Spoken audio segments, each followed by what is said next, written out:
ठीक है, अब कसम दे ही दिया है तो नहीं देखेंगे। लेकिन एक बात है बहना। कोई बात नहीं, इस हवेली में उसके बारे में कोई बात नहीं करना। अरे जब से आए हो तब से उसी का रोना रो रहे हो। और कुछ बताओ, हाल समाचार कुछ गांव वालों के बारे में। बच्चे तुम्हें कितना याद कर रहे थे। अरे हाँ, हमारे भांजा और भांजी कहाँ हैं? उनको देखने का हमारा मन कर रहा है। चले आते, वहाँ क्या कर रहे थे? ऐसे कैसे चले आते? बहन का ससुराल है, बिना बुलाए हम नहीं आएंगे। मामा जी, मामा। अरे भांजा और भांजी आ गए। आ गए तुम दोनों। लो, मामा जी तुम्हें ही याद कर रहे थे।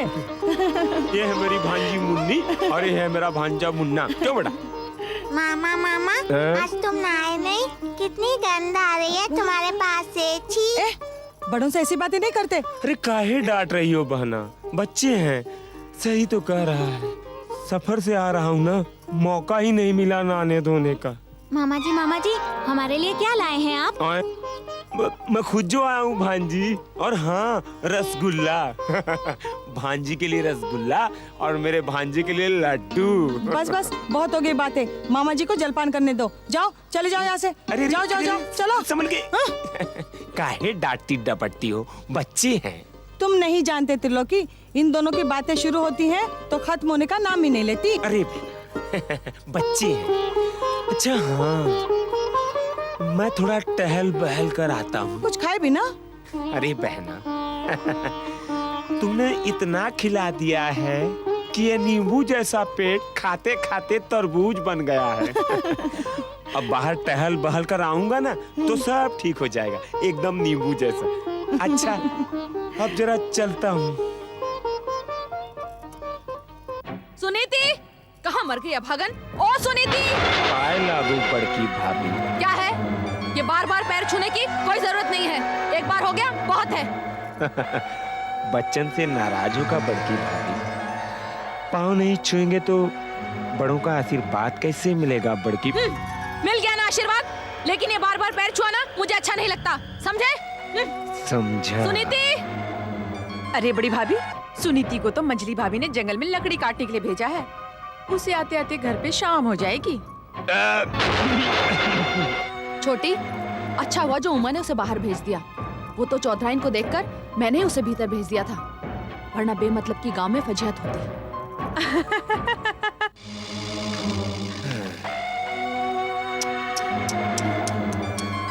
कैसे उठाओगी इतना भारी बोझ? यही सोचकर हमने सोचा तोहरी मदद कर दूं। आप? हमको नहीं जानती? हम भाई हैं भाई, तोहरे नहीं, उमा के। होंगे, लेकिन मेरा आपका कोई परिचय नहीं है। परिचय नहीं है? अरे सुनीति, हमने तो का देखा था जब तू रोटी और पानी मांग रही थी। देखा था, लेकिन पहचान नहीं थी। जब तक घर की चार दीवारी के भीतर मर्द की पहचान औरत से नहीं होती, वो उसके लिए अनजान रहता है।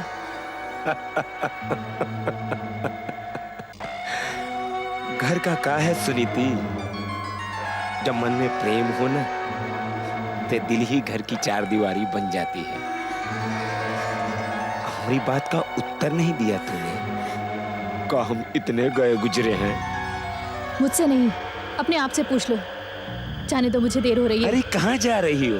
कौन सा आसमान टूट पड़ेगा?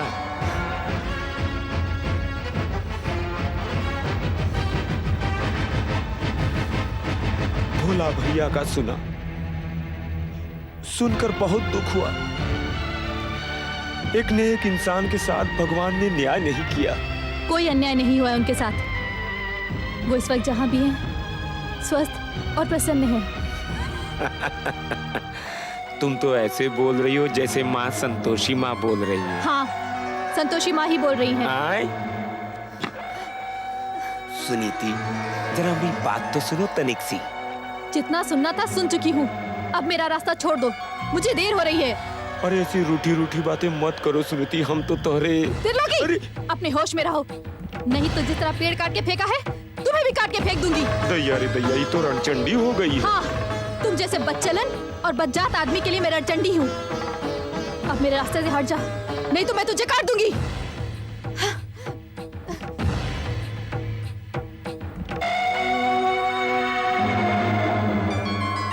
चिंता ना करा भागन, एक दिन तू हमरे पैर पर लोट लोट कर दया की भीख मांगेगी और हम दे देंगे।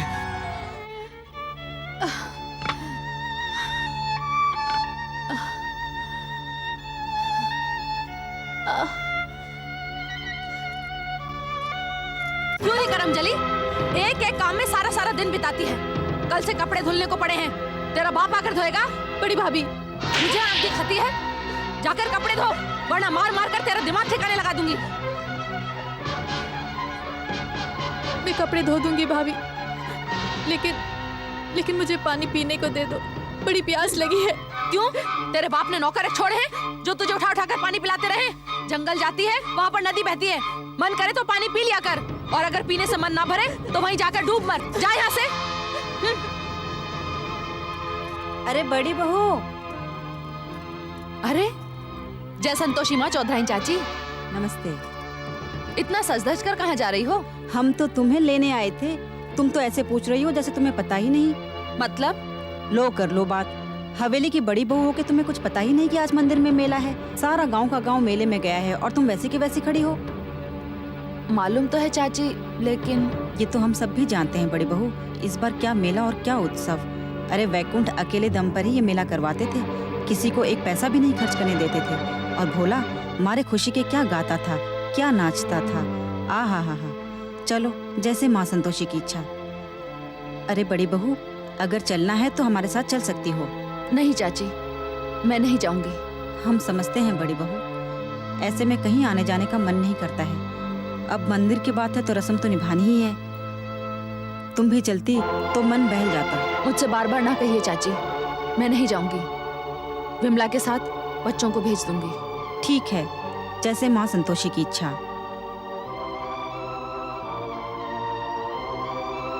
केदार भैया, लाला वल्लभनाथ ने माल देने से मना कर दिया। क्यों? माल देने से पहले वो पिछला भुगतान मांग रहे हैं। मैंने उन्हें समझाने की बहुत कोशिश की भैया, लेकिन उन्होंने साफ कह दिया कि बड़े भैया की बात अलग थी। अब हमें उधारी में माल नहीं मिलेगा। कुछ समझ में नहीं आ रहा है कि ये सब क्या हो गया। इसी गद्दी पर बैठकर हमने लाखों का कारोबार किया, कितनी साख थी बाजार में हमारी, लेकिन हम भाई केदार, वैकुंठनाथ के ना रहने पर सब कुछ तो तुम्हें ही संभालना होगा, क्योंकि घर के सबसे बड़े तुम ही तो हो। समझाना मेरा फर्ज है, करना ना करना तुम्हारी इच्छा। मुनीम जी कोई बात तो आपसे छुपी नहीं है इस घर की। इसीलिए तो कहता हूँ, 2 तिमाही का लगान बाकी है। महाराज के सिपाही कभी भी आ सकते हैं। मैं जानता हूँ मुनीम जी, मैं जानता हूँ, लेकिन क्या करूं? कुछ समझ में नहीं आ रहा है मुनीम जी। ऐसा लगता है जैसे लक्ष्मी माता हमसे रूठ गई हैं। दिन प्रतिदिन व्यापार में घाटा बढ़ता जा रहा है। भाई, जब आड़ा वक्त आ जाए तो ऊंच नीच पर विचार नहीं करना चाहिए। सब भाइयों को मिलकर के लगान की रकम इकट्ठी कर लेनी चाहिए। नहीं मुनीम जी नहीं, बड़े भैया के न होने से हम सब एक होकर भी अलग अलग हो गए हैं। लेकिन भाई, बस रहने दीजिए मुनीम जी, रहने दीजिए। यूं समझ लीजिए कि पानी में नाव नहीं, नाव में पानी आ गया है। देखो भाई, जब नाव में पानी भर जाता है तो मल्लाह कूद करके अपनी जान बचा लेता है, लेकिन तुम बच के कहां जाओगे? तुम्हें तो सारे संकटों का सामना करना ही होगा। भाई, मैंने तुम लोगों का नमक खाया है जीवन भर। आज संकट की घड़ी में मुझे सेवा करने का मौका दो। ये मेरे जीवन भर की संचित की हुई कमाई है, इसे लेकर अपना लगान चुका दो। नहीं मुनीम जी नहीं, मुनीम जी आप तो हमारे लिए पिताजी और बड़े भैया के समान हैं। अब इसकी आवश्यकता नहीं है हमें। ले लो भाई। बस मुनीम जी बस। शंकर को मैंने राजधानी में कई व्यापारियों के पास भुगतान लाने के लिए भेजा है। यदि भुगतान नहीं मिला तो हम जब धन वापस आ जाए तो मुझे वापस कर देना। यूं समझिए, ये धन मेरे पास है और ये आपके पास, बात तो एक ही है ना। ले लो, सेवा का मौका दो।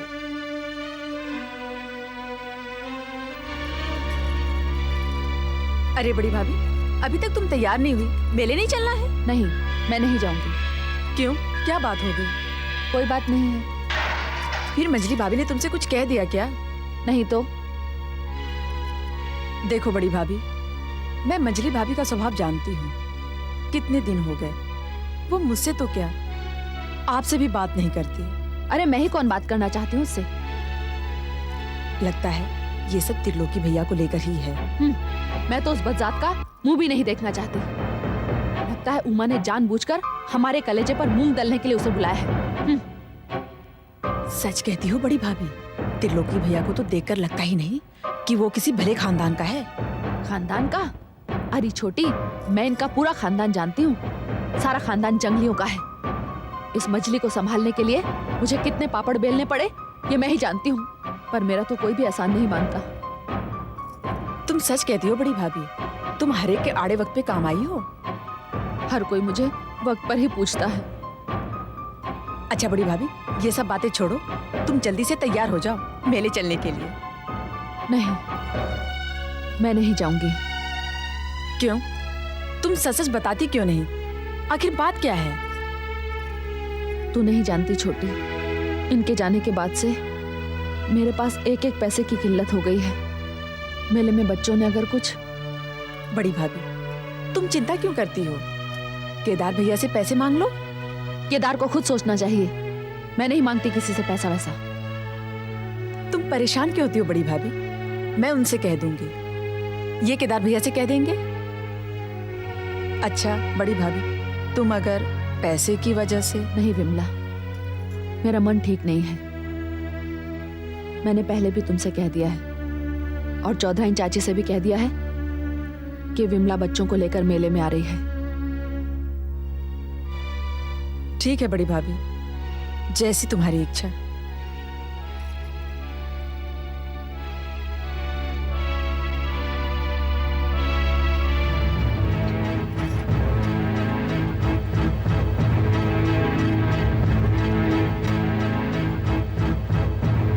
केदार भैया, मां संतोषी की कृपा से राजधानी के व्यापारियों ने भुगतान कर दिया है। अरे शंकर, ये देखो, ये देखो। कल राजधानी जाकर मुझे 2 तिमाही का लगान महाराज के खजाने में जमा करना है।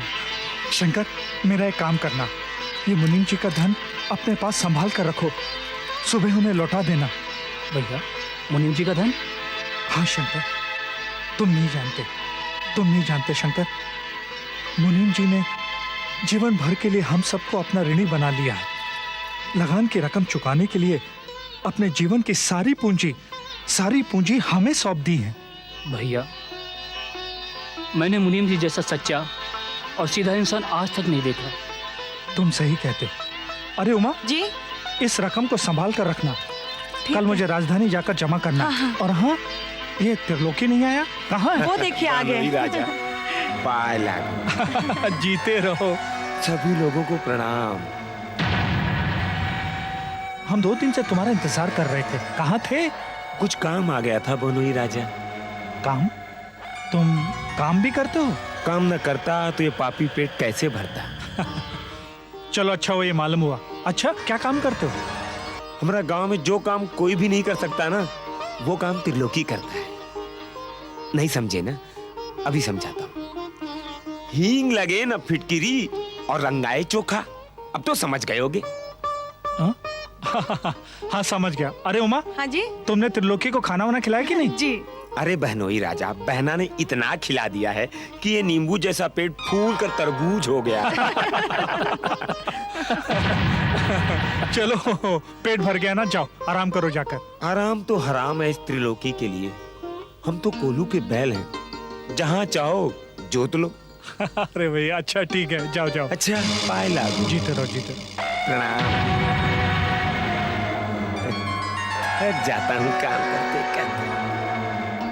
केदार भैया, वो बड़ी भाभी को कुछ शंकर, घर के हालात तुम अच्छी तरह से जानते हो ना घर के हालात। इस समय हमें घर के खर्च में कटौती करनी है। धन के अलावा तुम्हें कोई दूसरी बात करनी है तो तुम कर सकते हो। सुनीति, सुनीति, सुनीति, सुनीति, सुनीति, सुनीति, कहाँ मर गई करमजली भी?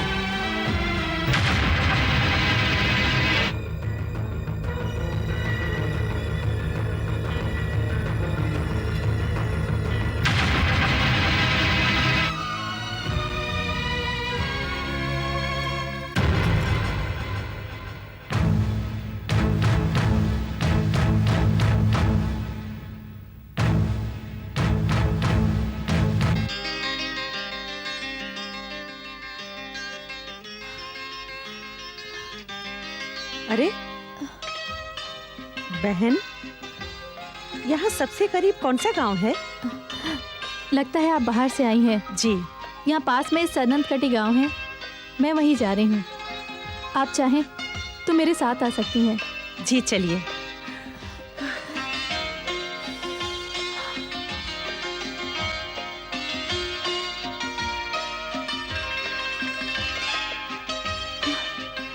बहन, हाँ, आज दिन कौन सा है? आज गुरुवार है। गुरुवार? मतलब कि कल शुक्रवार है? हाँ।